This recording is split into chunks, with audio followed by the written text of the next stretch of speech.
And we are back at it again here on a Thursday. Greetings. Welcome to the Steve Deace Show here on Blaze TV, radio, and podcast. That would be me.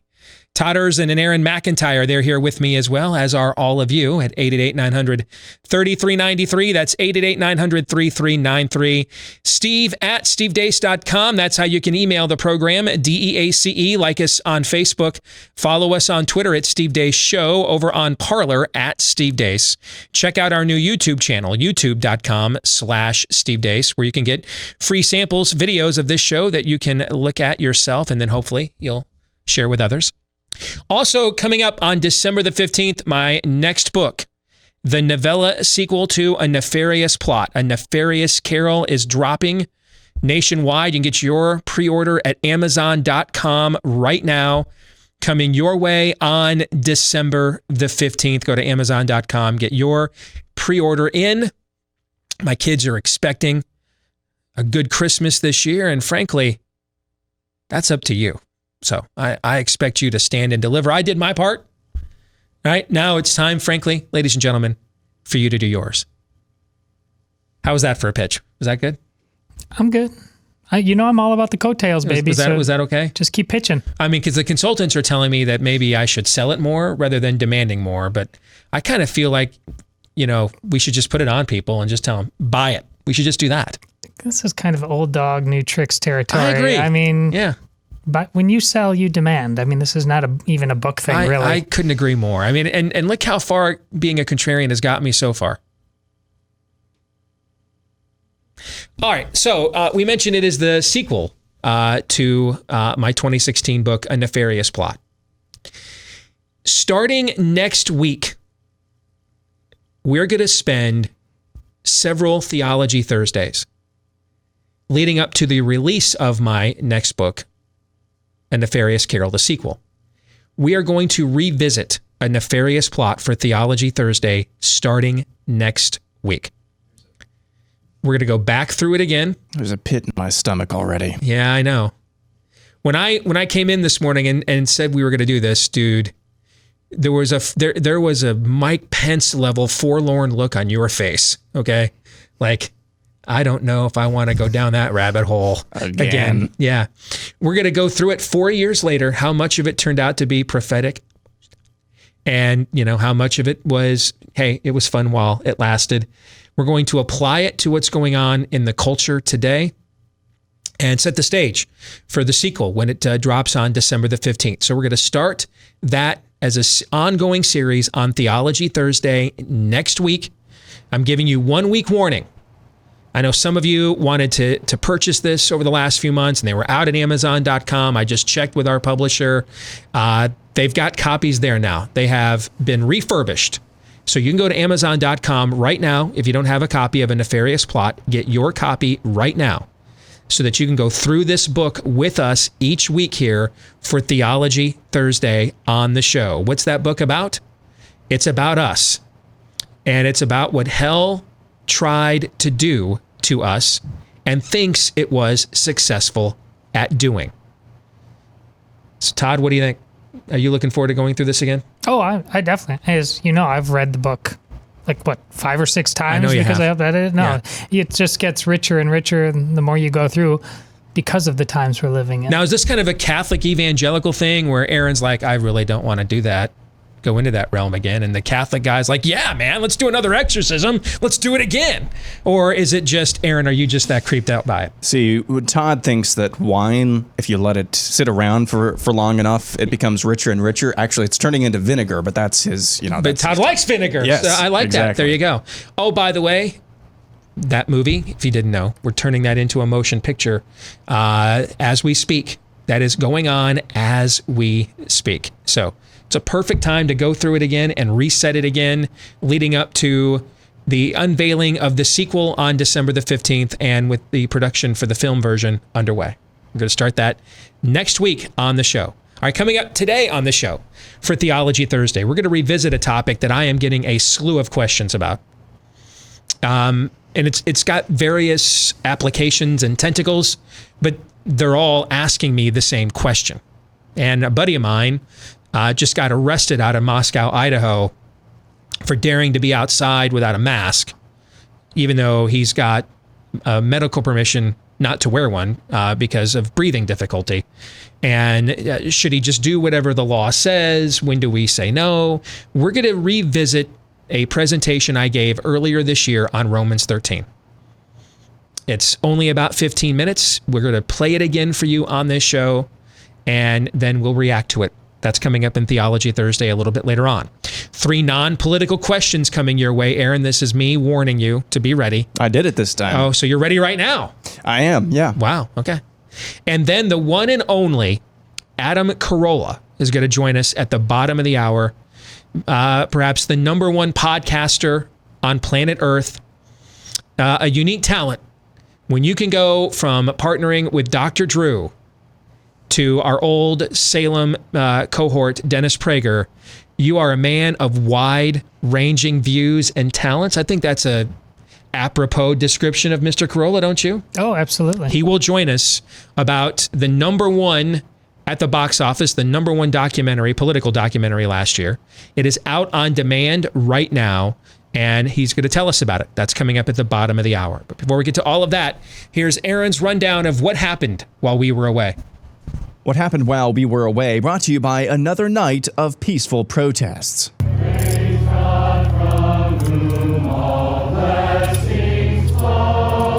For those of you listening, what we're watching is a peaceful protest which took place in Moscow, Idaho last night after that city's mayor extended a mask mandate into January, along with social distancing guidelines and other regulations for coronavirus.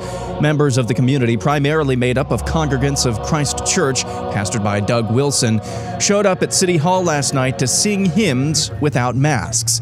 Multiple people were arrested. What a juxtaposition that is compared with what happened in the rest of the country. Kentucky Attorney General Daniel Cameron announced the grand jury verdict in the case of the officer-involved shooting of 26-year-old Louisville resident Breonna Taylor back in March. Contrary to the public narrative presented, the grand jury found that the officers who were serving a warrant at Taylor's address did indeed announce their presence as they were executing said search warrant. After they announced their presence, Taylor's boyfriend, Kenneth Walker, was the one to open fire first, prompting the officers to do the same. The grand jury indicted Officer Brett Hankinson on 3 counts of wanton endangerment for endangering the couple's neighbors with his shots, but returned no guilty verdicts for Taylor's death amongst the officers involved.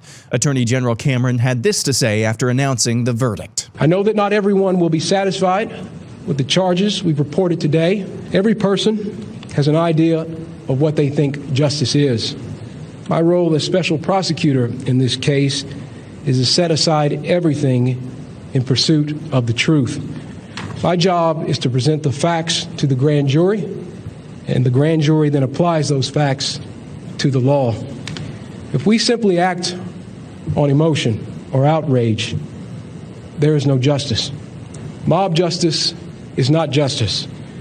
Justice sought by violence is not justice. MSNBC, your thoughts? Let me say this as a black woman. He does not speak for black folks. He's skin folk, but he is not kinfolk. Naturally, that kicked off another night of rioting across the country. Shortly after the news broke, video surfaced from Louisville of a U-Haul truck arriving in the downtown area full of Antifa and Black Lives Matter propaganda, signs and shields, and all hell broke loose from there. Later in the evening, 2 Louisville police officers were shot in the riots.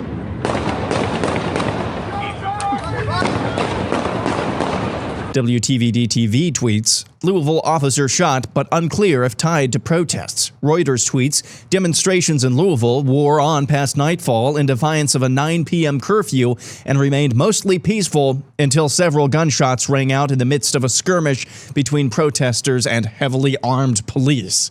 In Portland, rioters lobbed a Molotov cocktail at police officers.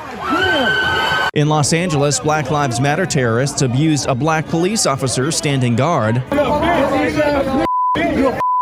In Seattle, Black Lives Matter terrorists beat a cop with a metal bat. In St. Pete, Florida, Black Lives Matter terrorists went back to their tried and true trick of accosting restaurant patrons.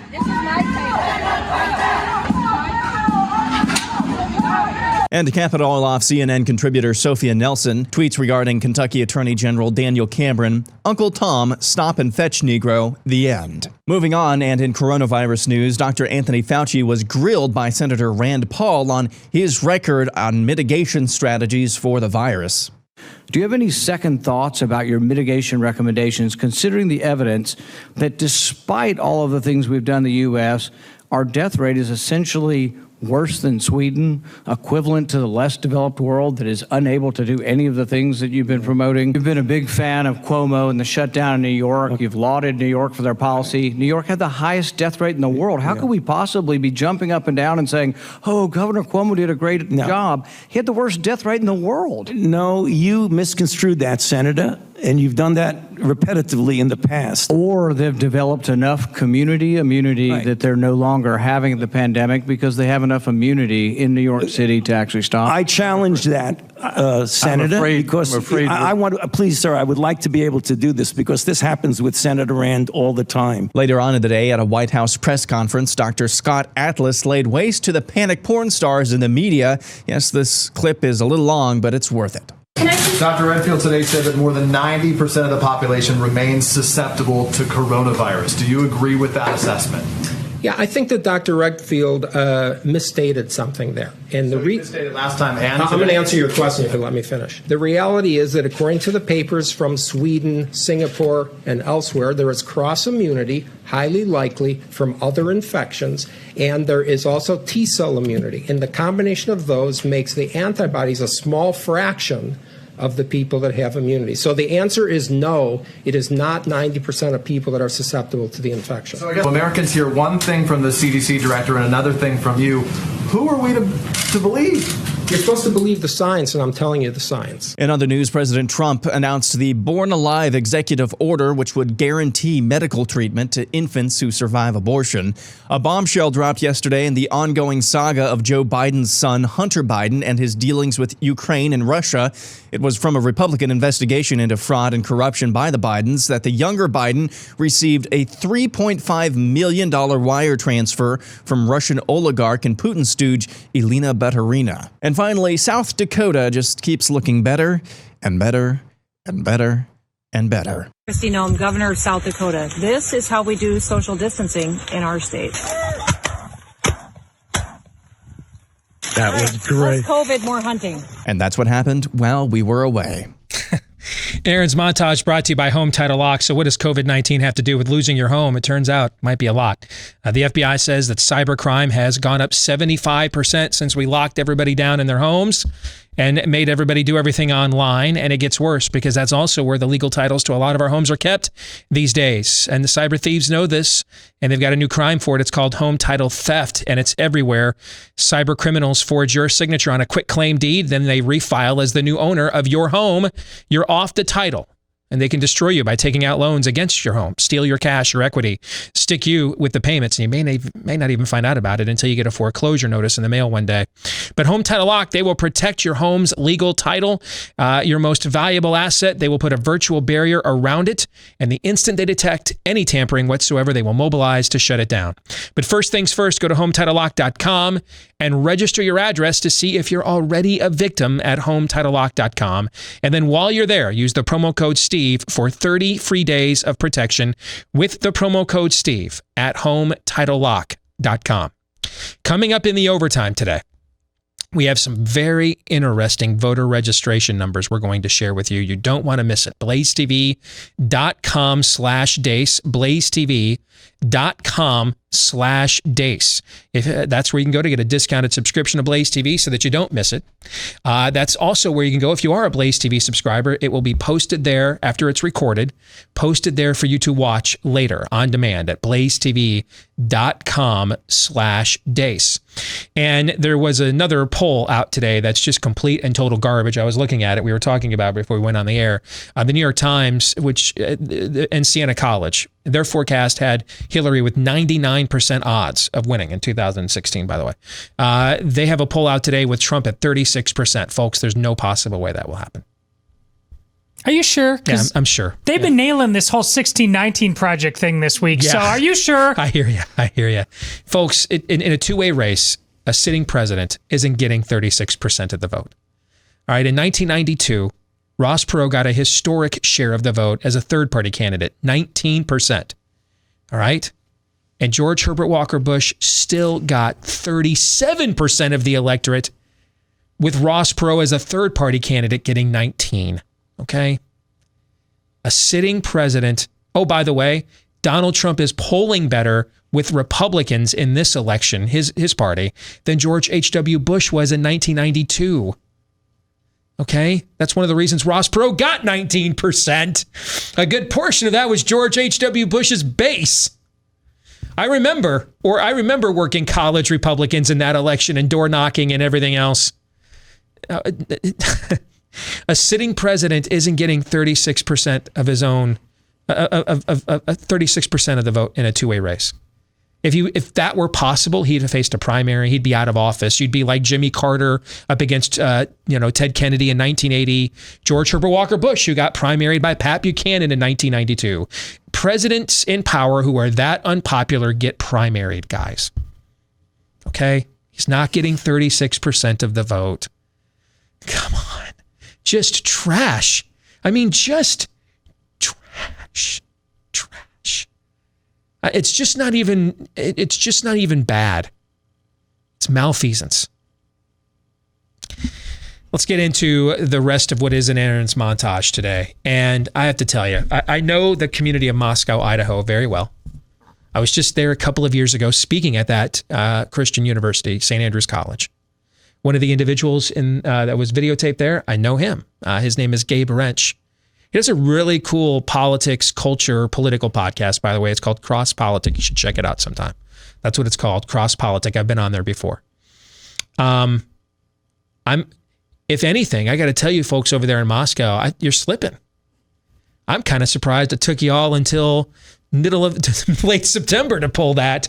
Okay, but the numbers in Idaho, COVID-19 doesn't exist in Idaho. There's no point to masks, no point to lockdowns and social distancing. That's just all about power, and they were absolutely right to defy that. And I hope you got a good look at the police officers that arrested them. We're not in favor of promoting fake police brutality narratives on this show. We waited to see what the facts were in the Breonna Taylor case. It certainly, given the narrative we were told at the time back in March, that certainly didn't look like a justifiable shooting, did it? Right. No. But then the grand jury took a look at it, found out that the search warrant they were given was not no knock. Found out that that the boyfriend was a drug dealer. I mean, we got a lot of facts out of this process we didn't know back in March when we just got the video of them barging in and shooting her, right? We usually do. It's funny how that one proverb about one man's story seems true until you hear the other side comes true. So we're not in favor of fake police brutality narratives, nor, however, do we believe that because someone's wearing a badge, they are immune to what is happening in the culture around them, or their internal sin mechanism suddenly just poofs and goes away. We don't believe that either. Total depravity. What's the first word of total depravity? What's the first word? Total. Thank you. Yeah. Mostly people I don't like, the people I don't agree with depravity. That's what it is. No. Total. And by the way, if you look up the word total in the original Greek, although I don't believe that was the language that Calvin wrote it in, but if you look it up in the original Greek, the word total is total. That's what it means. Total. Okay. Total means total. And just putting on a badge doesn't mean you are now absolved. That's not what it means. If anything, you're probably more tempted to succumb given the power that has now been granted to you, right? Right. And so get a good look at those cops arresting people for singing hymns outside on an early fall night in Idaho. And realize that's how tyranny happens in a country, folks. You can have a governor, a president, a king, a prime minister. He can be a wannabe tyrant all he wants. But he can't carry out his edicts on his own. It requires infrastructure. It requires somebody to say, well, it's my job. Or if you want another more brazen example, it requires somebody to say, don't look at me, man, I'm just following orders. See, that's always where the tyranny happens. The mayor of Moscow, Idaho, can be every kind of fiend he wants to be. But he was not there arresting those people, was he? No. No, they weren't. Who was doing that? The police. The police were. So who are the real tyrants here? Yes. Yes. See, that's how it works. It requires infrastructure. Someone has to be willing to carry that out. Someone has to be willing to say, yeah, I'll do that job. I need the money. You know, the Supreme Court could issue all the Dred Scott opinions in the 19th century it wants. If there aren't people in individual states and communities willing to carry out such a heinous opinion as the law, it's just a heinous opinion. It's a blog, right? Yes. It only has the force of law. What does force of law mean? It means there's force behind it. That's what it means. It only has the force of law when it has force. It only has the force of law when it has force.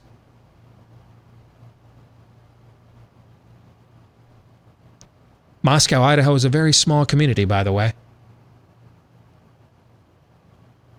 Guarantee those cops probably know almost every single person that they arrested.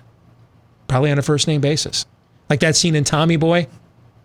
Merle, Tom, you were there, right? Okay. Where he just recognizes people in the crowd. Those cops know who these people are. They know they're not threats. They know this is bunk. But they did it anyway.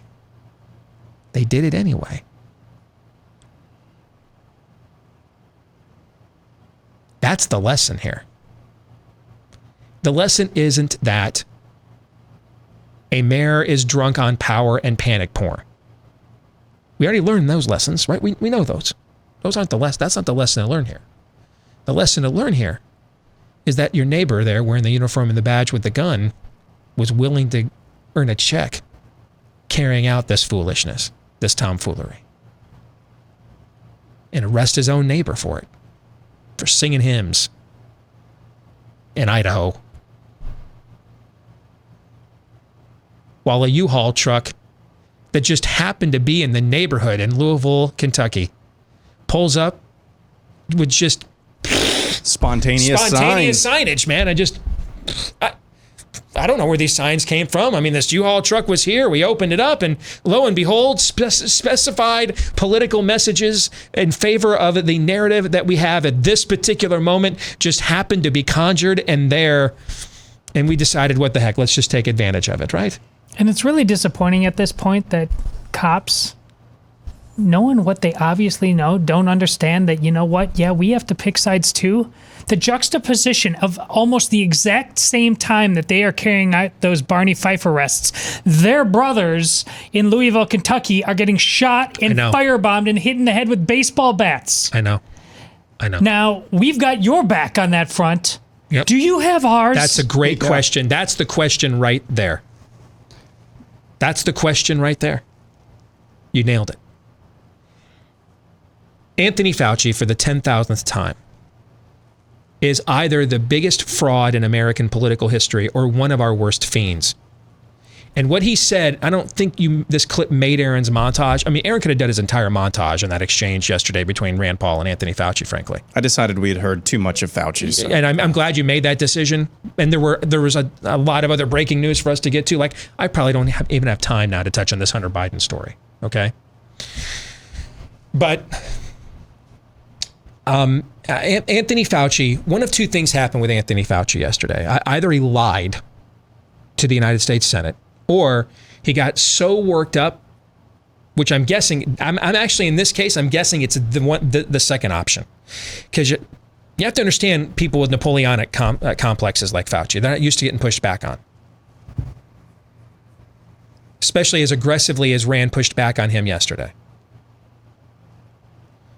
Either he lied, or the more likely option here is he just got so shook up by somebody daring to step on his toes, daring to call BS right to his face, that he just forgot, lost his place, and got shook up, got put back on his heels. I actually think that's what occurred. Okay? Because I think it was back on August the 11th. Go look it up. Back on August the 11th, Anthony Fauci did an interview in which he talked, wait for it,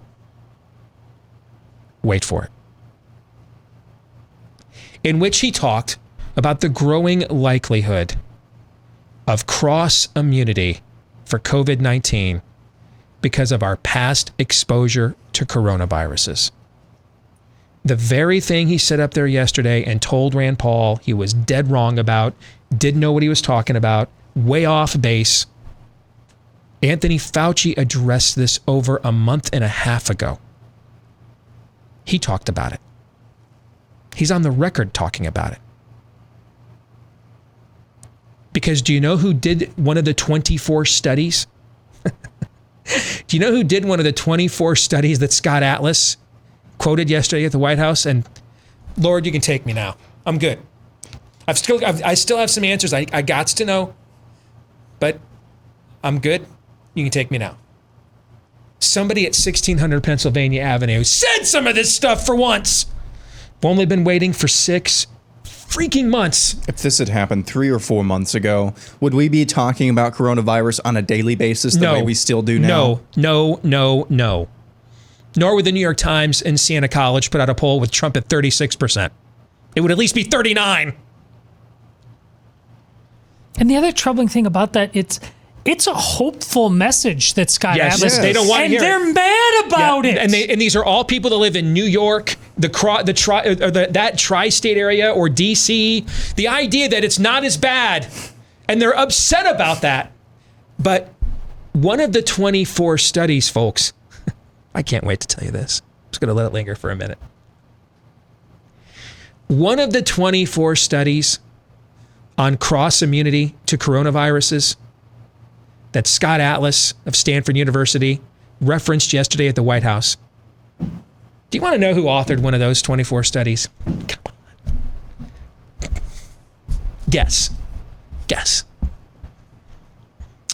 The National Institute of Health, NIH. That Folks, sounds familiar. Do you guys know who runs the National Institute of Health, the NIH? Do you guys know who's in charge of that august institution? Do you know who runs that? Andy Falk. Anthony Fauci. Yeah, his name rhymes with Fauci. Yeah, his own institute authored one of the 24 studies on cross immunity to COVID-19 because of past exposure to coronaviruses. I've been telling you most of this year, the only country in the world whose CDC or their infectious disease internal experts are lying to them like this is our own. And I'll tell you the other reason that Anthony Fauci is so defensive about New York State. Where's he from? New York. You don't think he didn't have any hand in what was going on in his home state at all? You don't think he never talked to Governor Cuomo about policy or what to do at all? See, he's not defending Governor Cuomo by getting defensive about what happened in New York City. He's defending himself. More in a moment. Well, it takes a very unique talent to count among his cohorts a wide range from Dr. Drew to Dennis Prager. And if you have that kind of range, that might be why you have arguably the #1 podcast in the country. That individual is with us now. The one and only Adam Carolla is our guest here on the Steve Deace Show on BlazeTV, radio and podcast. Adam, it is an honor to have you with us, brother. How are you? I'm well. Thanks for having me. So you've got a film that was very successful last year. talking about political correctness and what it's doing really to our culture, to our ability to communicate with one another, to our ability, frankly, just to even laugh and live together, called No Safe Spaces. It's out on demand right now. Tell us about the film. Well, it's Dennis Prager and I, and then a sort of cast of notable names from the right and from the left and from the center. It's us basically taking this notion of free speech and breaking it down from unique perspectives. Dennis comes from a very different place than I come from, and vice versa, obviously. And yet we both agree on this one subject. But it's also a good film. It's an entertaining film, and it has a lot of humor in it. Dennis is a funny guy who appreciates humor, and I'm not going to speak for very long without saying something funny. So it's got a lot of smiles in it, and I don't want people to think it's just a preachy, docu snooze fest. It's a really entertaining film. So I got to know, take us to the origin of this film. Who breaks off the phone call between Adam Carolla and Dennis Prager? I used to work with Dennis at Salem Radio, so I'm very well aware of him. So who breaks off that phone call and says, I got a great idea for a partnership, for a duo? Where does that story begin? Well, Dennis and I had been friends for a while and had actually toured around the country and done some speaking engagements together. And it was always a joy to spend time with Dennis, as you know. Mm-hmm. And he really enjoyed my company, and I really enjoyed his company.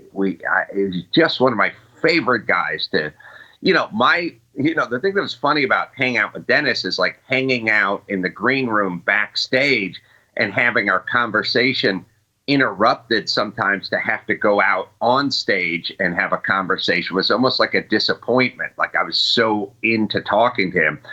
So when the producers came to us and said, you want to do a film together? For me, it was just an excuse to hang out with Dennis. And I think he kind of felt the same way. So we immediately just signed on.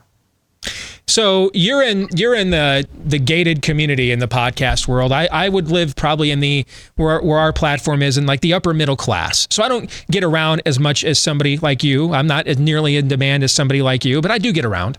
And I've never had anybody come up to me at an airport, say, hi, I'm a member of the social media mob. Hey, I'm with the cancel culture. Can I introduce myself?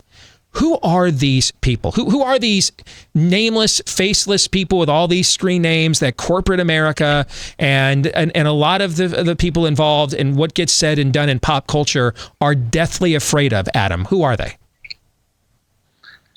I think they are younger people. Sadly, it always makes me sad when I see some middle-aged dude that's in this group, because I'm like, these guys, when you were a kid, there was your dad, and your dad had his dad friends, mm-hmm. and you picture those guys are your dad's friends' ages when you were 11.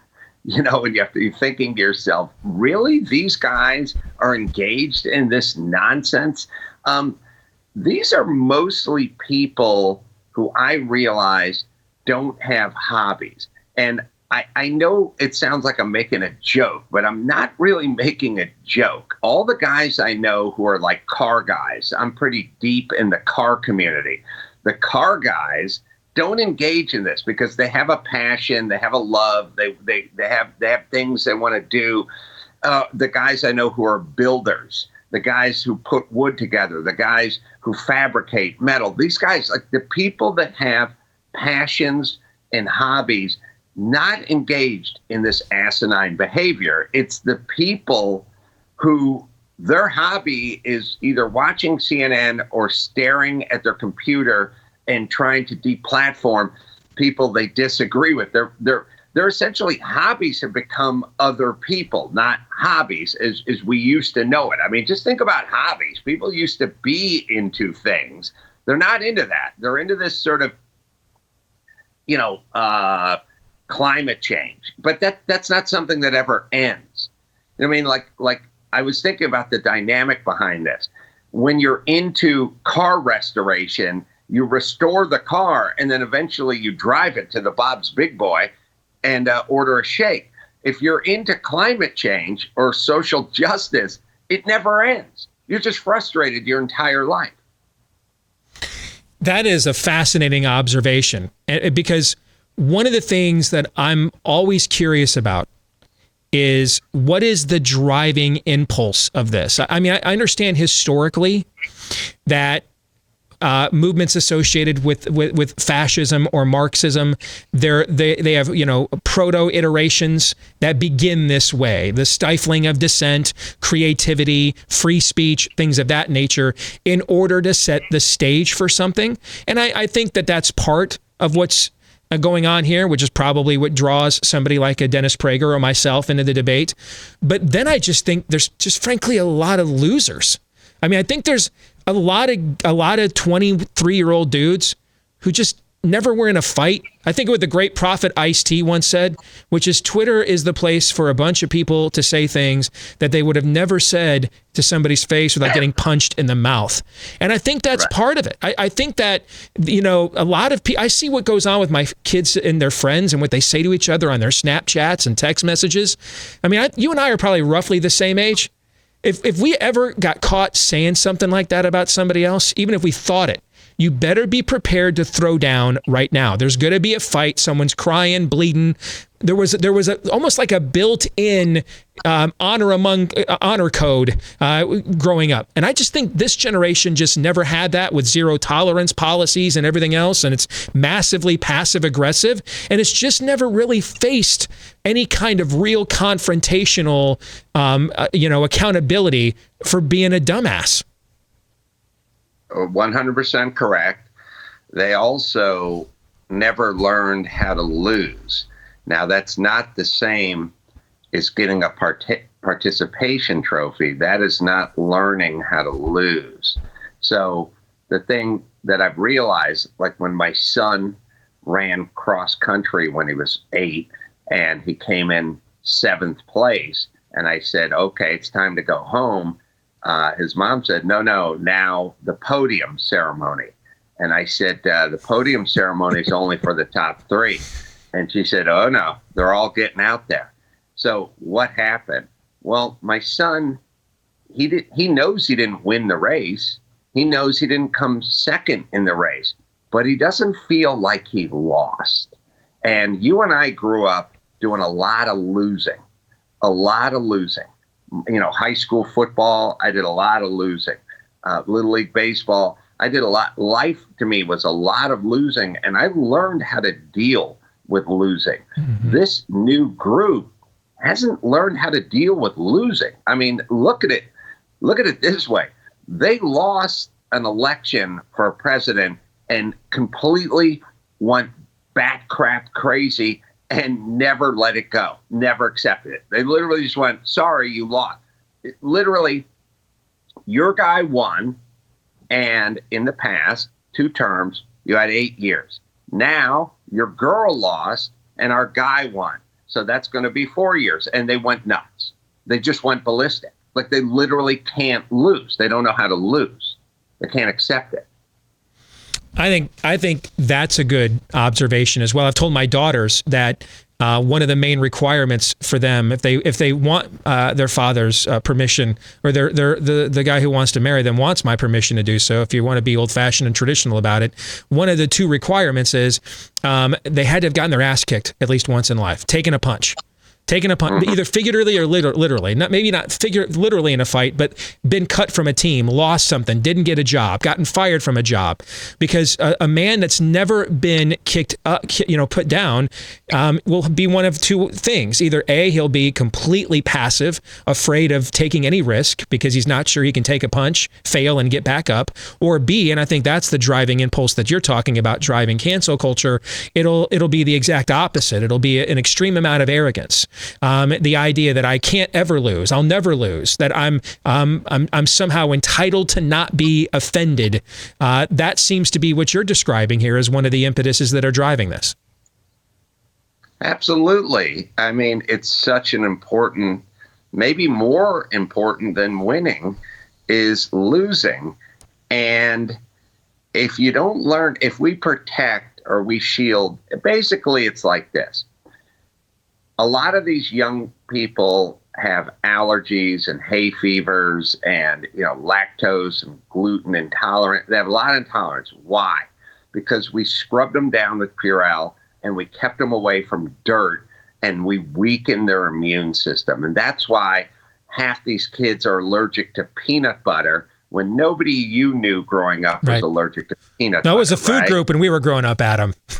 Right. It really was. So we essentially, by trying to protect them, denied them the ability to strengthen their immune system. Well, we've done the exact same thing with losing because we didn't want to make them feel bad. We decided to enact the slaughter rule in Little League, which is, if the other team got up by more than 8 runs before the 7th inning, we'd call the game. That doesn't do anything for anybody. And also, it doesn't let you build up a system like your immune system, which you need to do. It's important. It's not about everything positive. There's negative. You learn a lot from negativity. You learn that if there's a flame coming out of your cooktop and you put your hand over it, it'll burn your hand. That's what you learn. It's a good lesson. It may sting, but it's a good lesson. Incredible cast involved in this. And as Adam mentioned a few minutes ago, I mean, it's across the ideological spectrum from Van Jones and Alan Dershowitz to Ben Shapiro, our colleague here at The Blaze, Dave Rubin, Jordan Peterson, Tim Allen. I mean, there's an all-star cast involved in this. You want to check it out. It's going to be on my list to watch here over the next few days as well. No Safe Spaces on demand right now, celebrating, championing free speech. Defending it as well. Adam Carolla, #1 podcaster in the country. Brother, thank you for joining us. It's been a pleasure having you with us. Take care, all right? Thanks for having me. You bet. Your thoughts on that conversation? Well, man, I love that last analogy regarding peanuts and how we. He brings up a good point. I've referenced it before on the show. Do you remember anybody? No. Like I always had the Jehovah Witness kid in the class who never brought birthday cupcakes on his birthday and always said everything out. We always had that kid, right? Did you ever have the peanut allergy kid? No. Never have. It was literally a food group, man. I mean, we injected it. We were it was like meth to us is what we thought peanut butter was, right? Right. If you were hungry and there was nothing at home, what'd you do? Just go home, grab a spoon and go right into the peanut butter jar, right? Right. I never heard of a peanut butter allergy until 15, 20 years ago. I never heard of it. Well, you get these bizarro world extremes because you don't focus on the proper balance of mercy and justice. And you get absurd versions of each if you just are. We've talked about this. It's a theological concept we're basically talking about. You get absurd versions of both if you don't do that. So now in the sports world, it's great. I see it all the time. You get these really calloused, 15-year-old girls who don't care about anybody or anything, and they're just trying to hurt people to get to the top. Or you get these passive souls who don't know how to compete in any way, shape, or form. And we're talking. I've got 4 daughters.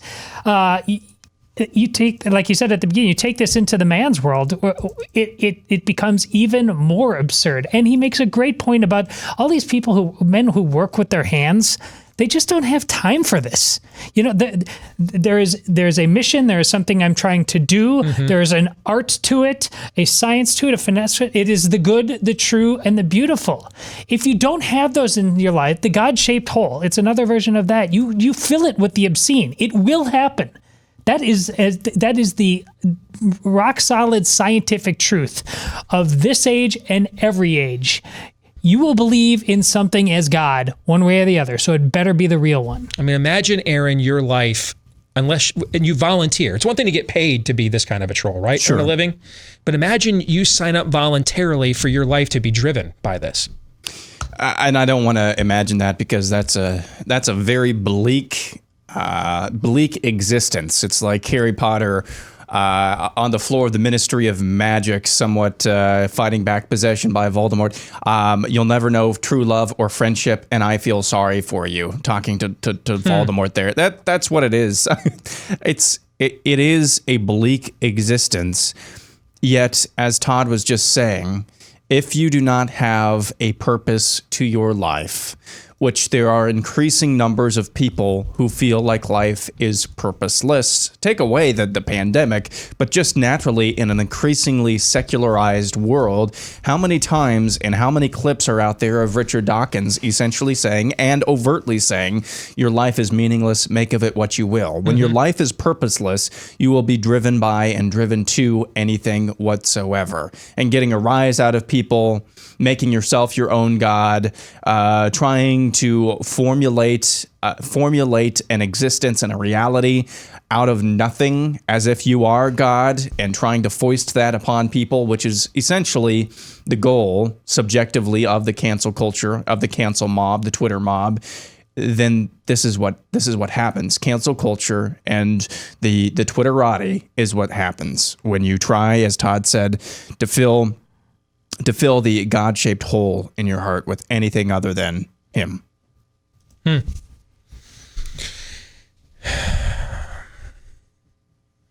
I really think, and maybe it's not nice, a lot of this would be settled and better if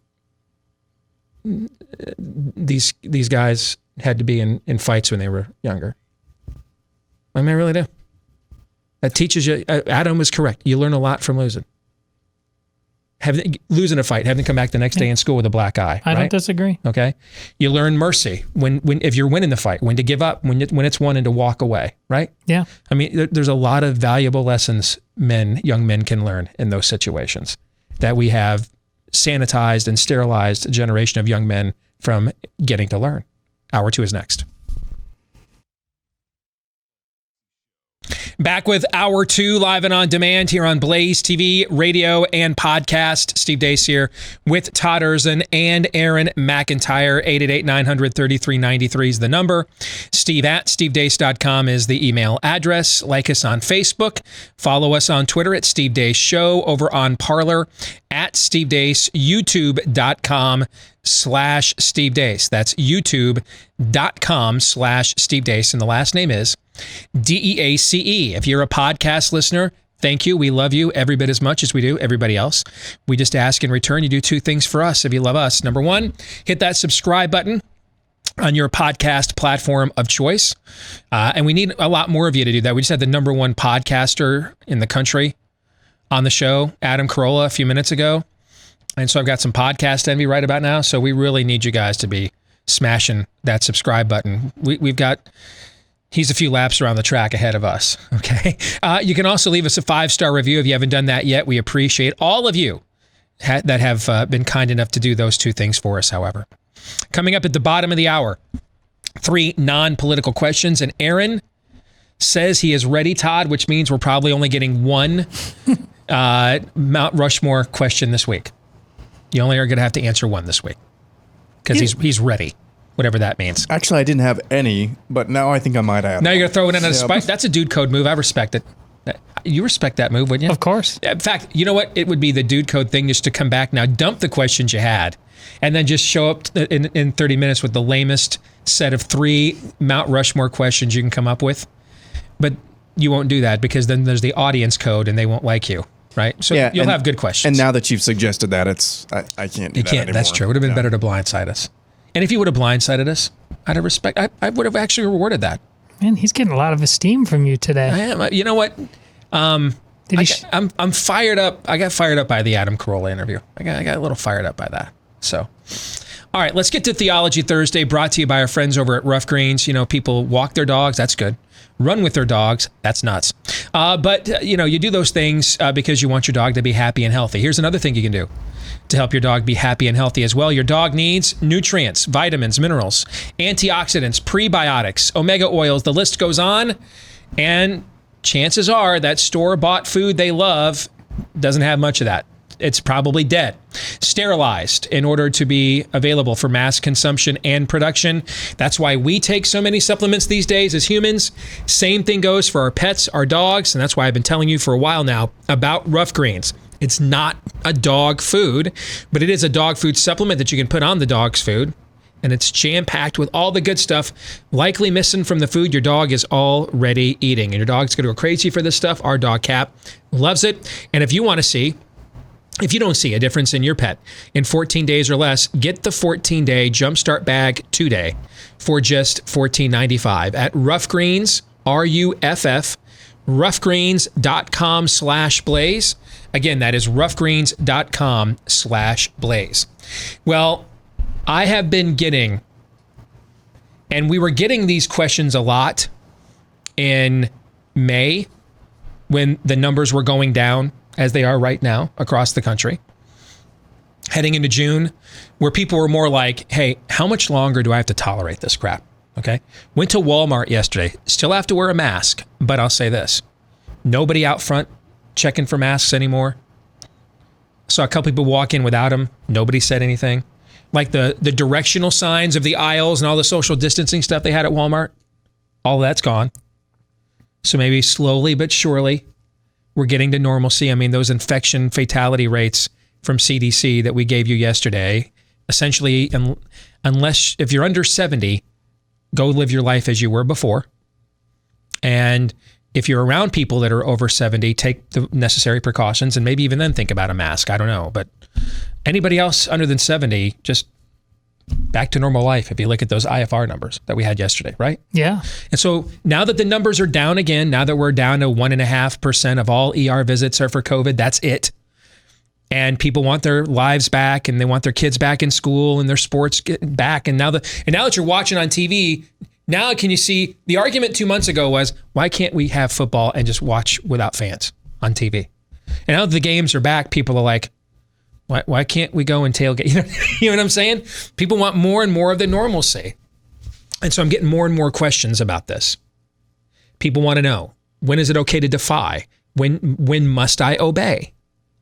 Well, a few months ago, I did a presentation on this very question for Theology Thursday and for a virtual conference that I was speaking at the time. Given the amount of questions I'm getting on this topic, rather than just resetting it, I thought we would just replay this presentation because it's every bit applicable to what's going on right now. Stories like the one in Moscow, Idaho that we talked about at the top of the show all come back to this presentation that we're going to give you again right now. Let's begin with what Paul writes in Romans 13. Let every person be subject to the governing authorities. For there is no authority except from God, and those that exist have been instituted by God. Therefore, whoever resists the authorities resists what God has appointed, and those who resist will incur judgment. For rulers are not a terror to good conduct, but to bad. Would you have no fear of the one who is an authority? Then do what is good, and you will receive his approval, for he is God's servant for your good. But if you do wrong, be afraid, for he does not bear the sword in vain, for he is the servant of God, an avenger who carries out God's wrath on the wrongdoer. Therefore, one must be in subjection, not only to avoid God's wrath, but also for the sake of conscience. For because of this you also pay taxes, for the authorities are ministers of God, attending to this very thing. Pay to all what is owed to them, taxes to whom taxes are owed, revenue to whom revenue is owed, respect to whom respect is owed, honor to whom honor is owed. Given what's going on in our country these days, there's a lot of stinking thinking going on about what Paul does and doesn't mean in these words that he writes in the book of Romans. And he is uniquely qualified to address this subject in a civic manner, because he was a rarity in the first century, both a Jew and a Roman citizen. I'm guessing it's a very small percentage of individuals who checked both of those boxes. Both a Jew and held in esteemed company, so he could be welcomed with open arms into every synagogue within the empire, but also as a Roman citizen, he was free to visit all of those places. He was free to be the apostle to the Gentiles as well. A unique combination. He also had some form, albeit proto versions of a lot of the freedoms we have, but he did have some nascent form of civil liberties as a first century Roman citizen as well. And we see in the book of Acts, for example, him invoke those civil liberties in order to both defend his freedom, but also to advance the gospel. So he's uniquely qualified to address the dilemma that we as American believers face in this particular era, a post-Christian era, the first one really in American history.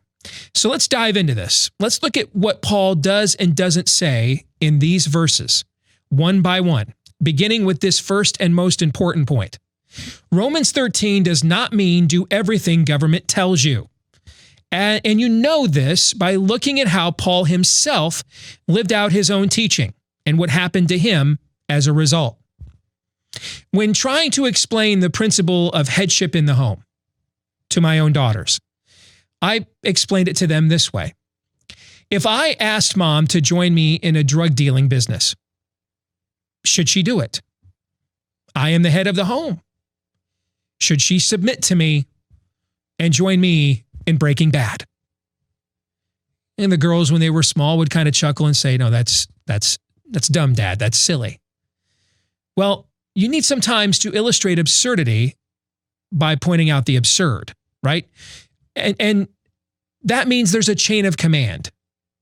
That I might be the authority in the home as the husband and the father, but I am not the ultimate authority. There is a higher authority. And that higher authority says, don't be a drug dealer, all right?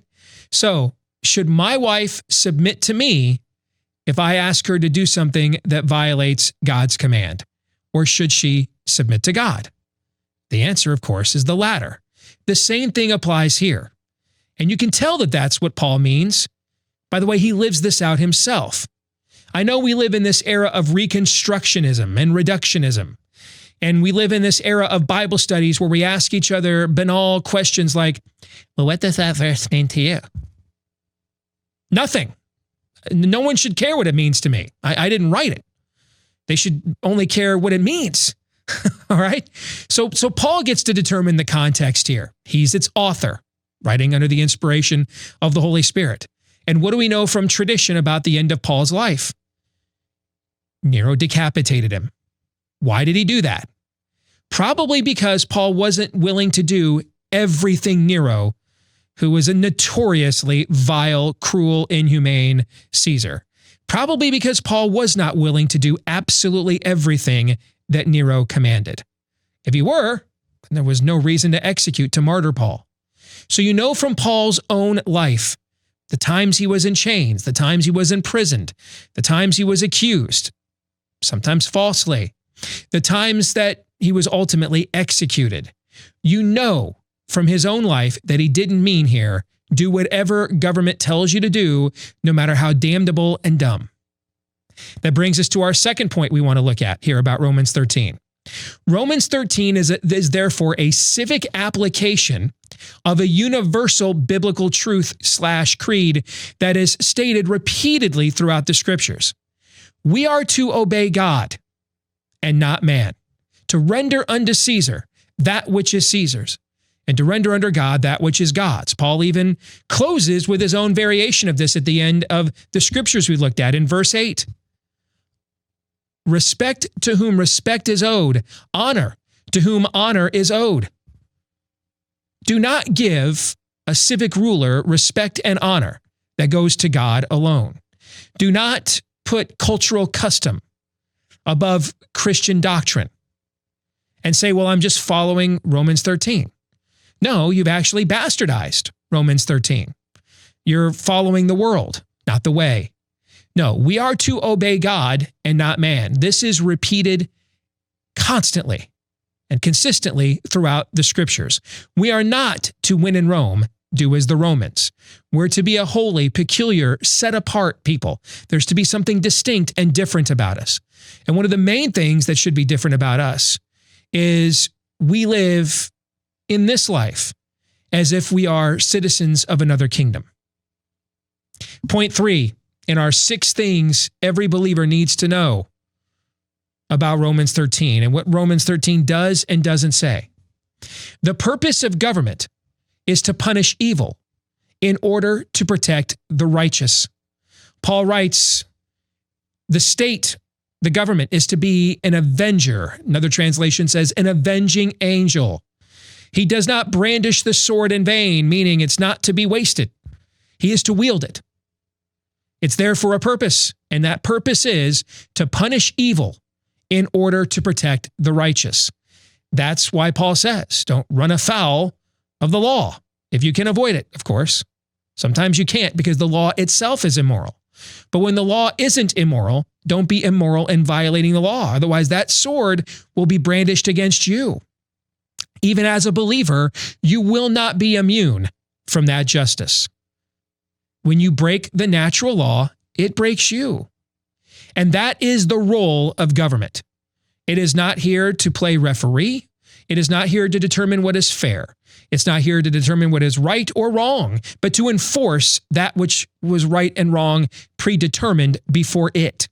That is the role of government. And by doing so, by punishing criminals rather than letting them go because they might have coronavirus to go who knows where, that's not government's role. Government's role is to protect you from those criminals, not release them into the gen pop. Number 4, government is every bit as accountable to God as the governed. Since it's instituted by God, appointed by God, permitted by God, therefore it is accountable to God.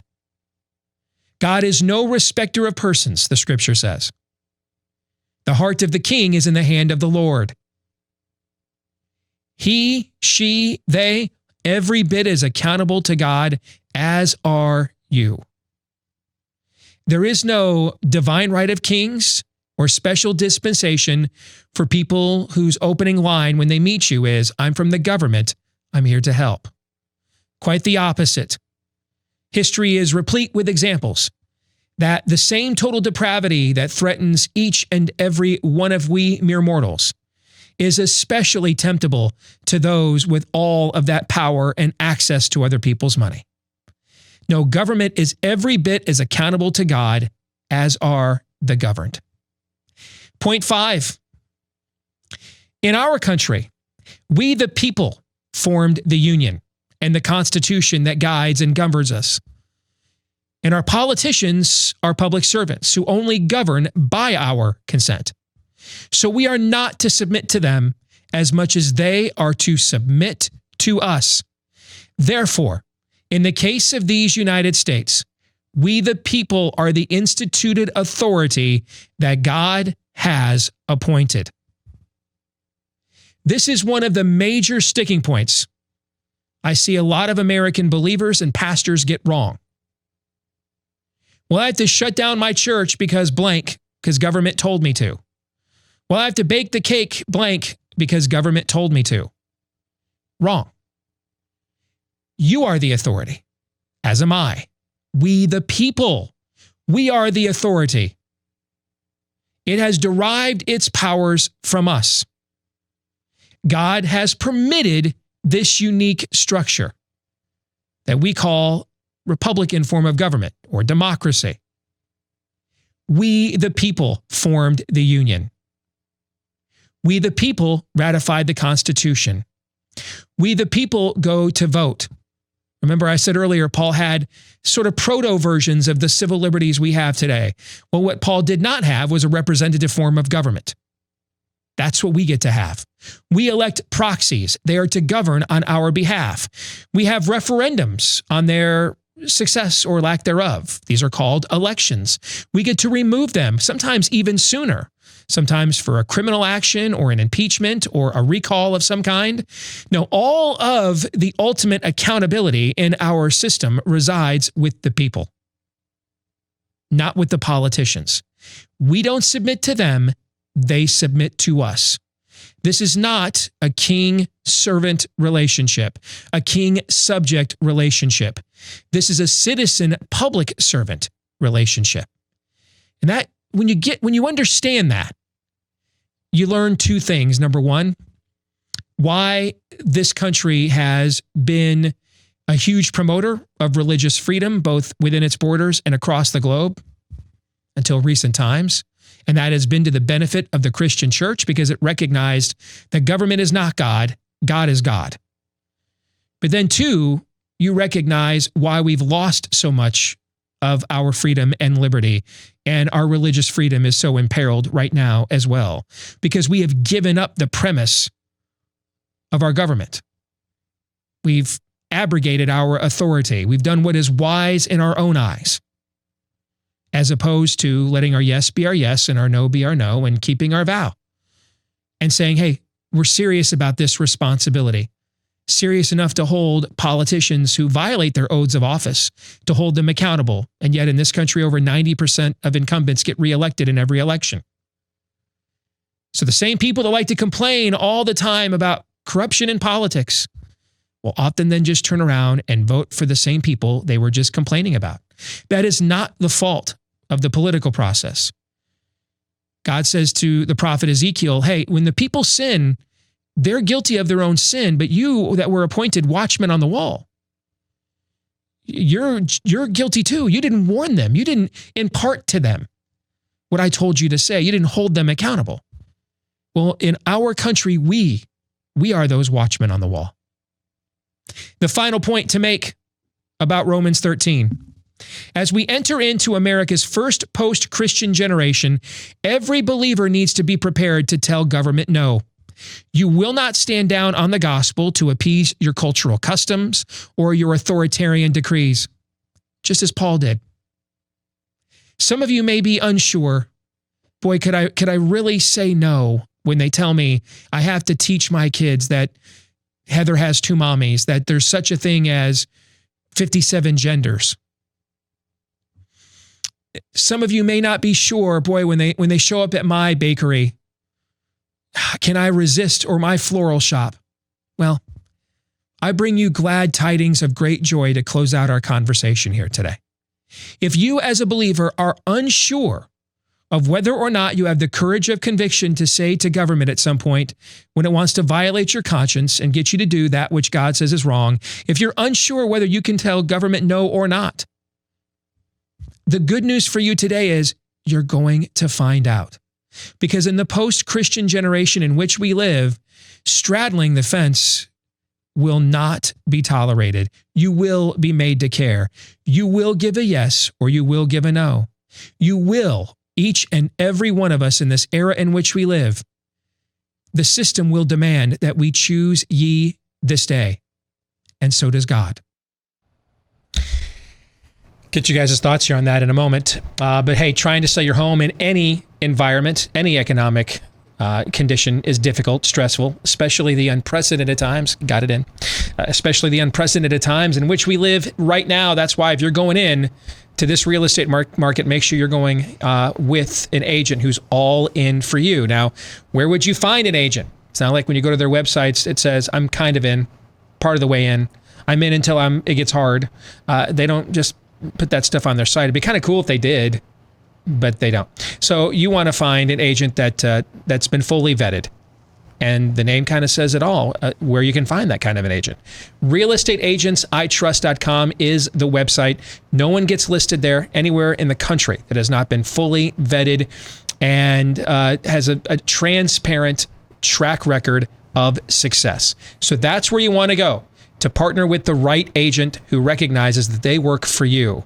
realestateagentsitrust.com. Again, that's realestateagentsitrust.com.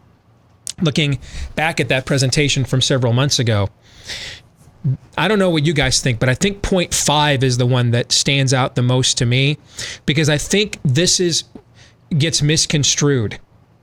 Now let's go back again to that video from our friends in Moscow, Idaho. The mayor they don't work for the mayor of Moscow, Idaho. The mayor works for them. They don't work for the police of Moscow, Idaho. The police work for them. I mean, we the people, we're the government here. We are. That's why we can't sustain this without a moral and religious people. Because if you somehow got a president like King Josiah elected in this country, how much of this country would be in open revolt against something like that? A lot of it would be. A lot of it would be. I mean, we don't have somebody who's president right now that necessarily has the character of King Josiah, but he is viewed by some of these same elements as a threat to their power, and look at the way they've acted towards him the last few years, right? Right.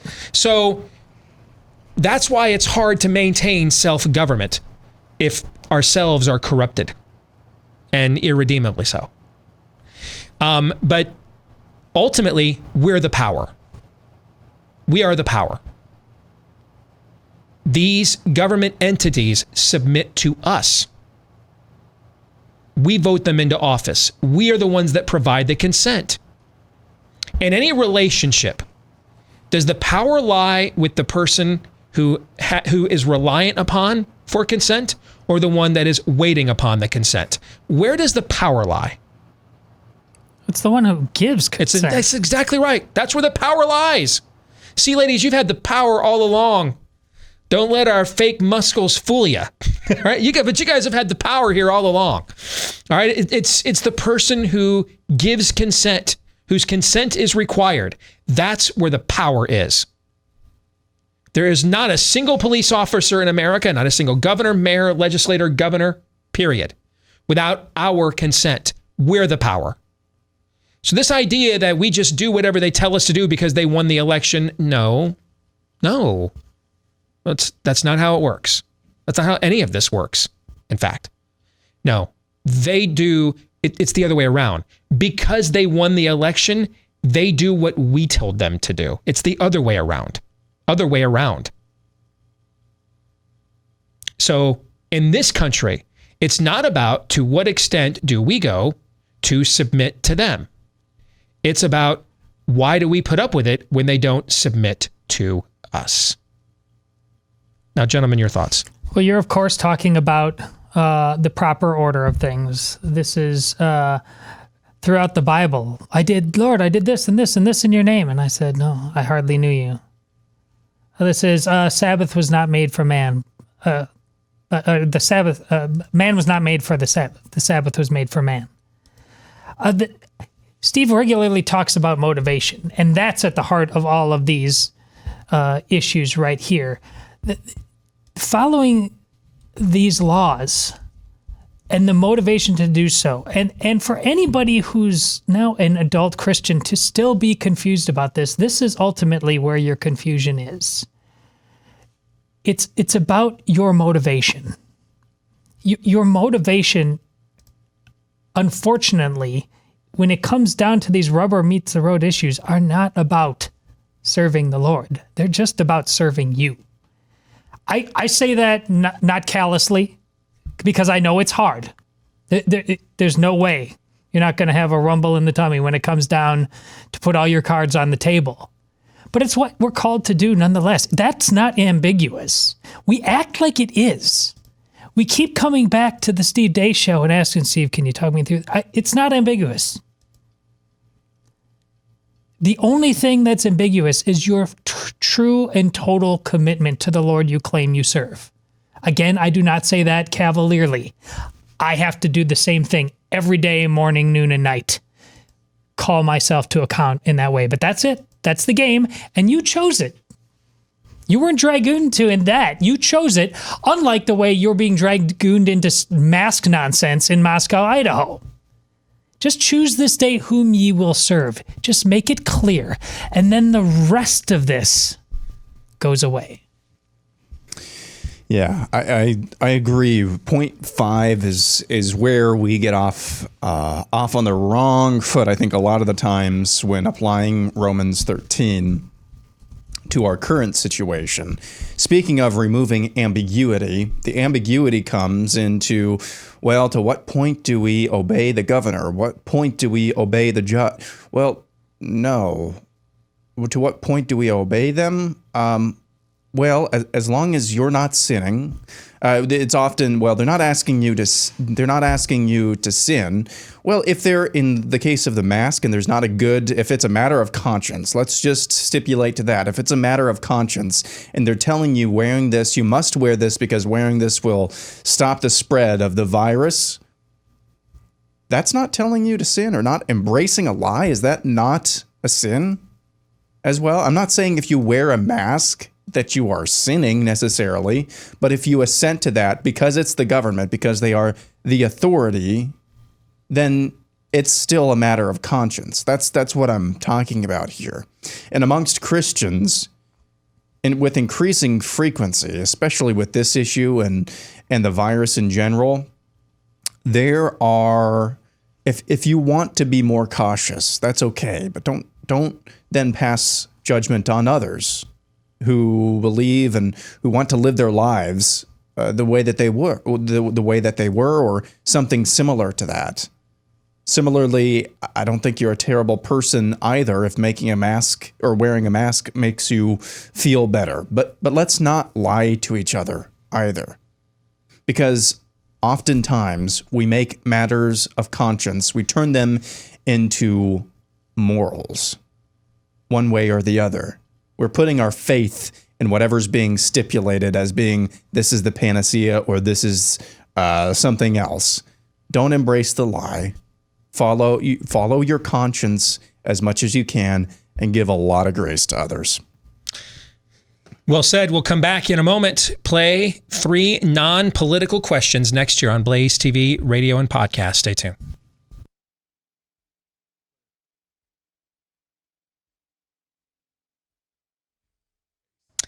You know, the average American has almost 100 points, 97, that they can add to their credit score, and often has no idea how to get to those.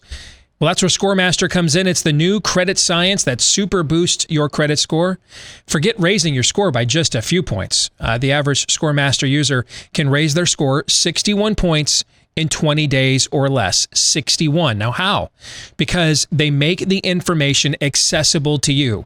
They let you see in real time what is really, truly driving your score as it is right now, and then what you can do to improve that score and how long it will take.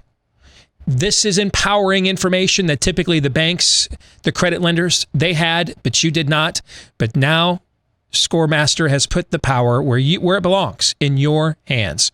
And if you want to see in just minutes how many plus points you can add to your credit score, which could change how much it costs to get a home, a car, maybe new capital for your business, you can enroll in minutes right now. Go to scoremaster.com/Steve.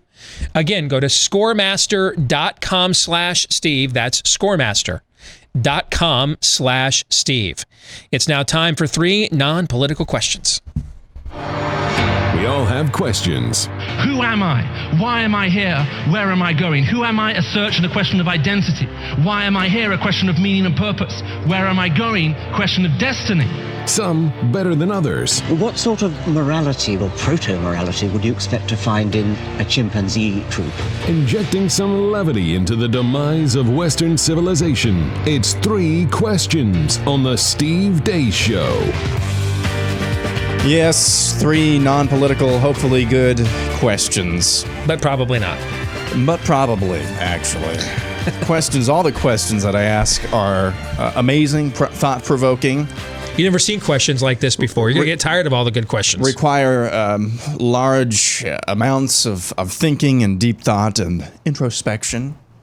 Anyway, question number 1. What would be your dying wish? And this is a 2-part question as well. What would be your dying wish? And what do you think if your significant other or wife was asked what your dying wish is? What would they say? Good grief. Can you just do it? Wow. Mount Rushmore of nonsense? And that just came off the top rope, man. This got deeply existential here right off the get-go. Yeah, you know. Okay.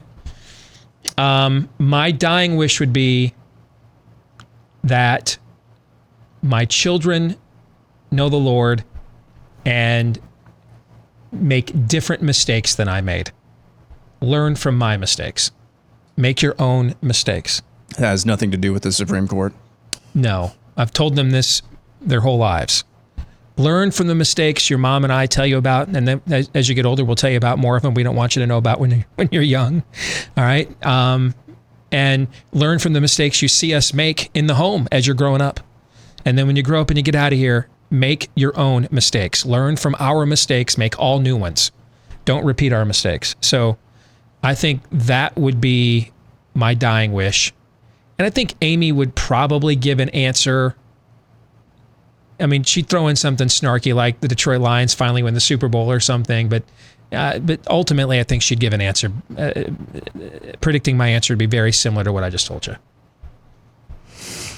I do think some version, I think my wife would come close to what I'd say, and it would have something to do with my children when sporting events, things like that. Not every single time, but when there's when they're a little bit more nervous, the one thing I make sure that they hear constantly, it never goes away, is just take God with you. The small things, the big things. Don't keep him on a shelf for any reason. Your relationships, your concerns, your joys. Just take God with you. Wow. My dying wish, my dying wish would be something very similar to that, mainly because I was hoping this question would be a little bit more, I would have a little bit more levity, so I feel really, really bad saying anything other than that now. Now, I think what my wife would say is probably jokingly, of course, to be buried with Allison's baked potato salad. Question number 2. This was actually submitted right before the start of the show by someone who was trying to help out, just in case I forgot to prepare 3 questions from G-Chums. I actually substituted one of the questions that he submitted with one question that I came up with, because my question was terrible. Top 4 baseball players you wish you could have watched in person. Babe Ruth would be number 1. Force of nature. Michael Jordan of his era. Babe Ruth would be number 1. He was one of my favorite players growing up. So in person, like in the stands. Yep. Okay. I loved him growing up. I never saw him pitch a game. But Nolan Ryan would be on the list. And I'd love to sit behind home plate and just watch that ball and just see how it pops, right? Mm-hmm. And I to experience that as close to the action as I possibly could. Jackie Robinson would be on the list, but probably he'd be number 2 on the list. Babe would be number 1. Jackie Robinson would be number 2. I'd have Nolan Ryan on the list, and then I have one more, top 4. Yep. This is always the really, really hard one. Ty Cobb. Was he really that much of a douche? I got to know. Was he really, especially in an era of no political correctness, racism was much more rampant and acceptable. You know what I'm saying? And even think about that. And even in that era, people thought, we can't stand Ty Cobb.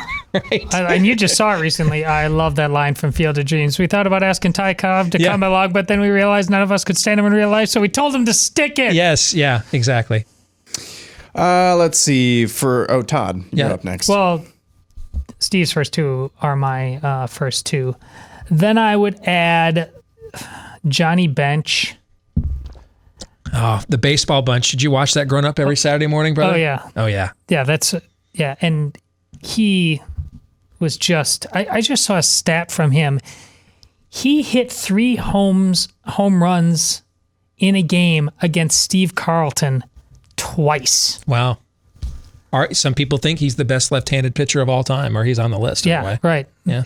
Johnny Bench could just rake. You had the baseball bunch, then you had This Week in Baseball with Mel Allen, the Twib Notes, then you went right into the NBC Game of the Week. That's the other thing. Recently, I heard This Week in Baseball, the theme. Do you remember that? I do. Dun, dun, dun, dun, dun. Yep. Oh my goodness. I'll fight anybody if I hear that music, you know. Now it doesn't come close. Nothing comes close to the CBS college football intro. That music, dude, just makes the hair on the back. I mean, that makes the hair on the back of your neck stand up. But This Week with Baseball, that was pretty dope back in the day. Yeah, absolutely. And I need a fourth, and I should have a pitcher. I think Sandy Koufax. That's another good. I mean, that's another guy people think could be the greatest left-handed pitcher of all time. So yeah, okay. For me, I mean, I haven't been to very These are going to be all people that we all watched and stuff growing up. You realize that, right, Todd? Yes. I've gone to like 2 baseball games in my life. A major league. He's gonna be like Chipper Jones. Life. Albert Pujols would be one of them. See, who's still playing, by the way. Yes. Billy Sunday. I would like to see if he was actually as good at baseball as what my homeschool curriculum made it sound like. Wow. Jackie Robinson would be probably one as there you well. Go. Yeah. And who else? I don't know. I guess maybe Barry Bonds. Just see in his prime, just seeing him jack one. So pre-roids or post-roids? In roids. In roids? Yeah, I hear you. Yeah. Okay. All right. Question number 3, which I can't even remember until I bring it up. What's the best prank you've ever pulled on somebody? And what's the best prank that's ever been pulled on you? I think will shock no one. I have pulled a lot of pranks. A lot of stunts in my day. God rest his soul. The high school I went to in Grand Rapids, Michigan, which doesn't exist anymore. We had, I mean, I could. Is that because of a prank you pulled? No. I mean, I could do a whole show on stunts and pranks, and many of them you guys would be appalled by, but because we didn't care about political correctness, and the crueler, the better. Like what Adam Carolla was talking about earlier. We had my senior year, the government teacher at Rogers High School, which doesn't exist anymore in Grand Rapids. And it was kind of a tradition to take his class for government. And his name was Al Pugno. Mr. Pugno was his name. And, you know, when you were an underclassman and somebody would come to the door of his class and you'd be down the hall and the door would open and you'd hear the kids all scream, the seniors all scream, door, and you're like, what is going on in this class? Okay. And it was just, he had a fun class, a government class. We did a lot of debate and stuff. So obviously it's in my wheelhouse already, but it was just an environment where chicanery was just assumed as part of his class, right? Well, you guys know I went in there my senior year on a mission that I had to top them all. Okay. And I mean, by the end of the school year, he looked at me, Deace, I'm going to give you like a chapter in my book. He had like this New England accent, which he wasn't from New England, if I remember right. He just loved John F. Kennedy so much that he taught himself how to talk like him. Okay. Yours is the worst New England accent I've ever heard. It was a terrible New England accent, I know. But chowder. Is that better for you? That's good. Okay. And so, you know, we did the whole door thing. One day in class, I brought a whole bag of Super Balls. And so when he turned around to write stuff everybody in the class had one. When he turned around to write stuff on the board, we were just all launching these Super Balls all over the class. They're bouncing all over the class all the time. I'd sit by the window and I'd act like I was having a conversation with somebody by the window. Nobody was there when he was in the middle of a lecture. He was deaf in one ear. And when he used to take attendance, used to see if you can get him to say stuff like IP freely and stuff like that. And because if you couldn't hear it, you just like, IP freely what? You know, just say it out loud, stuff like that. Okay. Remember the Georgetown Chant? Back in the day when they had Patrick Ewing and those guys? Sure. So when he would give like a lecture, and the whole, like half the class would be asleep and not paying attention, I'd stand up. Ladies and gentlemen, that was phenomenal. Al Pugno. And we would do the Pugno chant. It was the Georgetown chant. Okay. The tradition was you would steal his podium every year And we stole his podium. He was a Michigan State grad. We stole his podium and took it over to Tom Neese's house in the basement and painted the whole thing maize and blue. We did all that kind of stuff. But one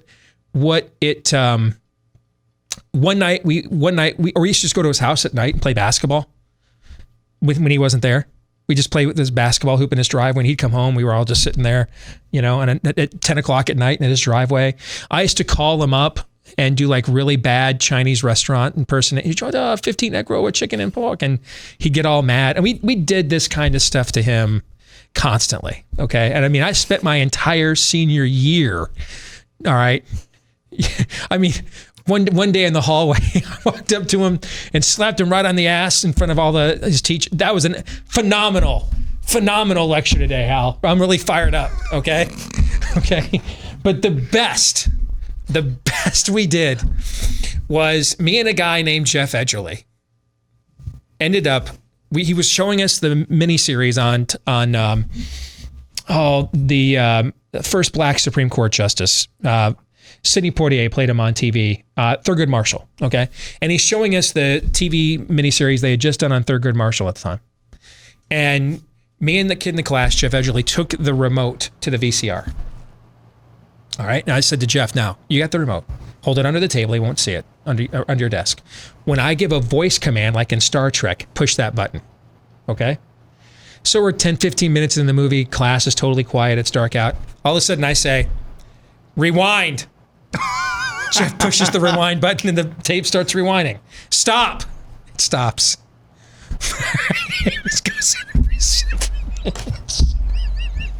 I tell my kids every few months, dude, Dad, tell us that story about that time you convinced your teacher that PCR was voice commanded. They want to hear this story all the time.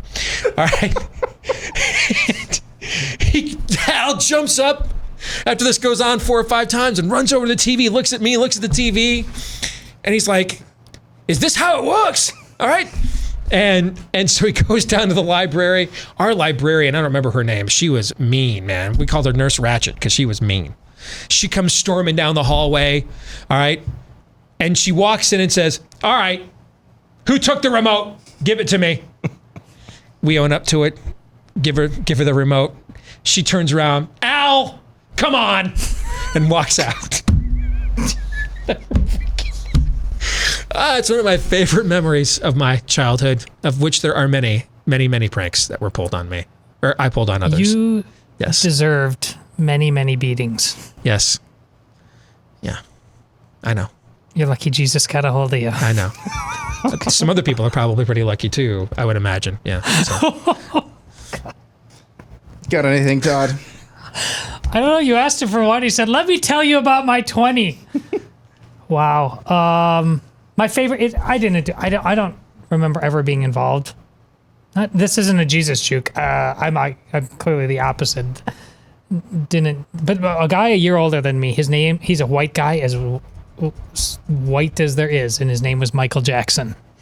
And so a sub came in one day and he said, what's your, doing somehow roll call. He said, what's your name? Bruce Springsteen. No. What's your name? He said, Michael Jackson. He said, get out of here. That's good.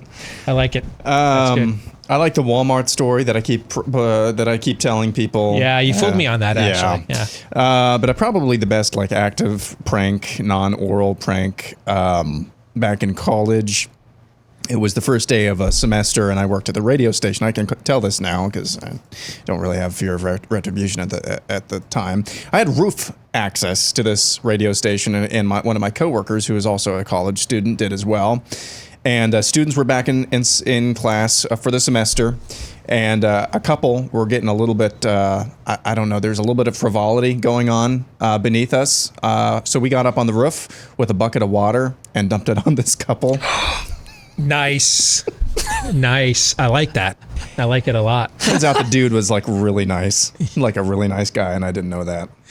All right, that's going to do it for today. We're going to stick around and do the overtime for subscribers for the rest of you. John 3:17.